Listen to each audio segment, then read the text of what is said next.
আমি মৃত্যু আঁকোৱালি লওঁ মুখ্যমন্ত্ৰী মহোদয় আমি মুখ্যমন্ত্ৰী মহোদয় মাৰি পেলাওক এনেকে বিকলাঙ্গ কৰি জীয়াই নাৰাখক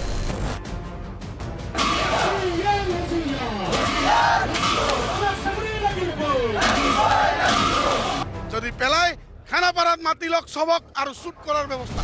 এই মানুহখিনিক প্ৰকৃত ফিক্স পেও নাই দিয়া আসলতে লামসাম এমাউণ্ট এটা দি ৰাখিছে এই মানুহখিনিক ক'ত যাব মৰিব নেকি মাৰি পেলাব নেকি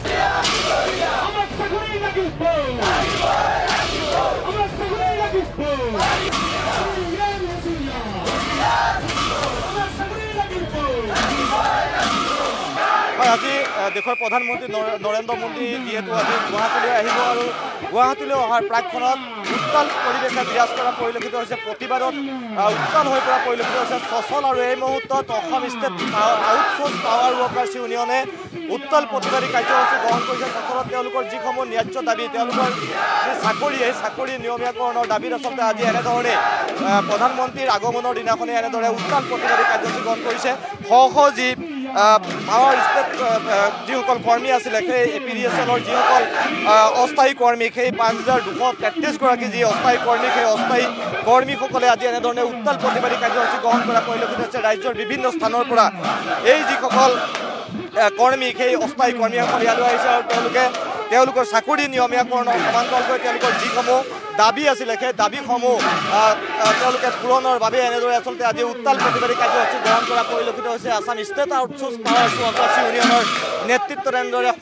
যি প্ৰতিবাদকাৰী সেই প্ৰতিবাদকাৰীসকলে আজি এনেধৰণেই সচলৰ যি প্ৰতিবাদস্থলী সচলৰ প্ৰতিবাদস্থলীত মহাত্মা গান্ধীৰ যি প্ৰতিচ্ছবি সেই মহাত্মা গান্ধীৰ প্ৰতিচ্ছবিৰ সন্মুখত ৰাখি হাতত তাল লৈ এনেধৰণে আচলতে ব্যাপক প্ৰতিবাদী কাৰ্যসূচী গ্ৰহণ কৰা পৰিলক্ষিত হৈছে তেওঁলোকৰ যি চাকৰি সেই চাকৰিৰ নিয়মীয়া নোহোৱা পৰ্যন্ত এনেধৰণে তেওঁলোকে প্ৰতিবাদী কাৰ্যসূচী গ্ৰহণ কৰাৰ হুংকাৰ দিছে 72 ঘণ্টীয়া যি ধৰ্মঘট সেই 72 ঘণ্টীয়া ধৰ্মঘট কাৰ্যসূচীত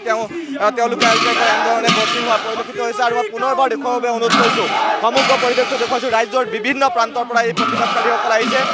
ADRৰ যি 2400 যি চাকৰি সেই 2400 চাকৰি তেওঁলোকে বন্ধ কৰাৰ দাবী উত্থাপন কৰিছে আৰু APDSLৰ যিসকল অনিয়মীয়া কৰ্মচাৰী আছিলে সেই কৰ্মচাৰীসকলক তেওঁলোকে চাকৰি নিয়মীয়াকৰণৰ দাবী উত্থাপন কৰিছে আৰু APDSLৰ যি ফিক্স পে কৰ্মীৰ যি চাকৰি সেই চাকৰিৰ নিয়মীয়াকৰণ নোহোৱা পৰ্যন্ত ADRৰ জৰিয়তে যি নতুন নিযুক্তি সেই নতুন নিযুক্তি তেওঁলোকে বন্ধ কৰাৰ দাবী উত্থাপন কৰিছে আৰু APDSLৰ যিসকল ফিক্স পে কৰ্মী সেই ফিক্স পে কৰ্মীসকলক তেওঁলোকে চাকৰি নিয়মীয়াকৰণৰ দাবী উত্থাপন কৰি এনেধৰণে আজি সচলৰ যি প্ৰতিবাদস্থলী সচলৰ প্ৰতিবাদস্থলীত এনেধৰণে হাতত তাল বজাই এনেধৰণে তেওঁলোকে প্ৰতিবাদী কাৰ্যসূচী গ্ৰহণ কৰা পৰিলক্ষিত হৈছে আমাৰ লগত ইয়াৰ যিহেতু নেতৃত্ব আছে আমি নেতৃত্বসকলক কাষলৈ যাম আচলতে তেওঁলোকৰ যিসমূহ দাবী সেই দাবীসমূহ কেনেধৰণৰ আজি প্ৰধানমন্ত্ৰী অসম ভ্ৰমণ কৰিব আৰু তাৰ প্ৰাক মুহূৰ্তত আজি সচল আজি উত্তাল আসলতে এডভান্টেজ আসাম 2.0 আমি ভাবোঁ এইটো ভেকু ভাওনা বিগ জিৰ' কাৰণ কেলে এডভান্টেজে নাই অসমৰ কোনো ক্ষেত্ৰতে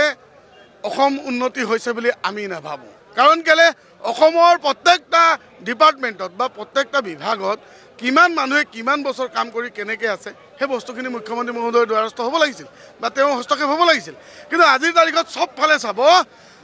উন্নয়নৰ ঢাক ঢোল চবফালে দেখিব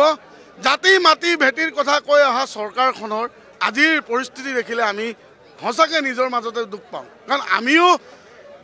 ভোট দিছিলোঁ আমিও সমৰ্থন কৰিছিলোঁ কাৰণে সম্ভৱ হৈছিল চৰকাৰখন কিন্তু আজিৰ তাৰিখত শক্তিখণ্ডত বছৰ বছৰ ধৰি কাম কৰি অহা মানুহখিনিক সম্পূৰ্ণৰূপে শোষণ নীতিৰে দমন নীতিৰে এটা নামমাত্ৰ পাৰিশ্ৰমিকত মানুহখিনিক হটাই পিনে 300 কোটি টকাৰ বেনিফিট দেখুৱাই পিনে এই বিভাগটো কি হিচাপে পৰিচালিত হৈছে তাক লৈ আমি আজি সঁচাকৈ চিন্তিত আৰু ADRৰ পৰা এতিয়া আমি শুনিবলৈ পোৱা মতে ADRৰ পৰা তৃতীয় আৰু চতুৰ্থ বৰ্গৰ চাকৰিখিনি বোলে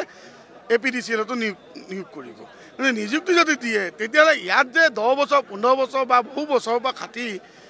মানুহখিনি আহি আছে বা মৃত্যুবৰণো কৰিল বহুত ক্ষেত্ৰত এই মানুহখিনিক প্ৰকৃত ফিক্স পেও নাই দিয়া আসলতে লামসাম এমাউণ্ট এটা দি ৰাখিছে এই মানুহখিনিক ক'ত যাব মৰিব নেকি মাৰি পেলাব নেকি যদি পেলাই খানাপাৰাত মাতি লওক সবক আৰু শুট কৰাৰ ব্যৱস্থা কৰক আমি মৃত্যু আঁকোৱালি লওঁ মুখ্যমন্ত্ৰী মহোদয় আমি মুখ্যমন্ত্ৰী মহোদয় মাৰি পেলাওক এনেকে বিকলাঙ্গ কৰি জীয়াই নাৰাখক কি ক'ব আচলতে একচুৱেলি আমি ক'বলৈ আচলতে লাজ পাইছোঁ কাৰণ ভাৰতৰ প্ৰধানমন্ত্ৰী যেতিয়া অসমলৈ আহিছে এনেকুৱা ধৰণৰ বিৰোধ প্ৰতিক্ৰিয়া আমি কৰিব নালাগিছিল কিন্তু পৰিস্থিতি এনেকুৱা ধৰণে কৰিছে আমি বাধ্য হৈ পেলানি এনেকুৱা ধৰণৰ আন্দোলন কৰিবলৈ আমি আগবাঢ়িছোঁ কাৰণ আমি যদি শক্তি বিভাগত ৫,২৩৩জন কৰ্মচাৰী জীৱন জীৱিকা সুৰক্ষিত নহয় তেতিয়াহ'লে যদি এডিআৰই পৰীক্ষাৰ মাধ্যমেৰে আমাক নিষেধ কৰে তেতিয়াহ'লে আমাৰ জীৱন জীৱিকা কি হ'ব এইটো মুখ্যমন্ত্ৰীয়ে প্ৰকাশ কৰিব লাগে কাৰণ মুখ্যমন্ত্ৰী মহোদয়ে দাঁতত ভাত এটা লাগিলেও আজিৰ তাৰিখত ফেচবুক লাইভ আহে সকলো সমস্যা দেখা পায় কিন্তু অসমৰ শক্তি খণ্ডৰ এটা ব্যাগুম বিভাগত ইমানবিলাক ভেকেঞ্চি খালী আছে কিন্তু আজিলৈকে কোনো ধৰণৰ নিয়মীয়াকৰণ নহয় সেইবাবে আমি মুখ্যমন্ত্ৰী মহোদয়ৰ প্ৰতি আহ্বান যে সঁচাকৈ যদি আদানী কেপিটেলটো বিকা নাই তেতিয়াহ'লে আপুনি আমাৰ অসম আৰু অসমীয়াৰ বৃহত্তৰ স্বাৰ্থত যি কাম কৰিছে এই শক্তি বিভাগত কাম কৰা খিলঞ্জীয়া মানুহৰ স্বাৰ্থতো আপুনি কাম কৰক ধন্যবাদ এনেধৰণে দেখা পোৱা গৈছে যে উত্তাল প্ৰতিবাদী কাৰ্যসূচী গ্ৰহণ কৰা পৰিলক্ষিত হৈছে আৰু মুখ্যমন্ত্ৰীৰ প্ৰতি এটাই তেওঁলোকে আহ্বান জনাইছে যে যদিহে চাকৰি নিয়মীয়া নকৰে বা তেওঁলোকৰ যিসমূহ সমস্যা সেই সমস্যাসমূহ যদি সমাধান নকৰে মুখ্যমন্ত্ৰীক তেওঁলোকে এটাই আহ্বান জনোৱা পৰিলক্ষিত হৈছে যে খানাপাৰালৈ আপোনালোকে আমাৰ এই কৰ্মীসকলক লৈ যাওক আৰু খানাপাৰাত আমাক মুক্ত হস্তে আপোনালোকে মৃত্যু দণ্ড দিয়ক গতিকে এনেধৰণে আজি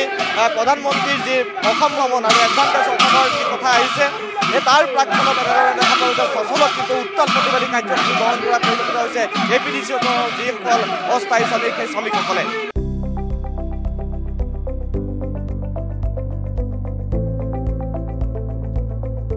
NB নিউজ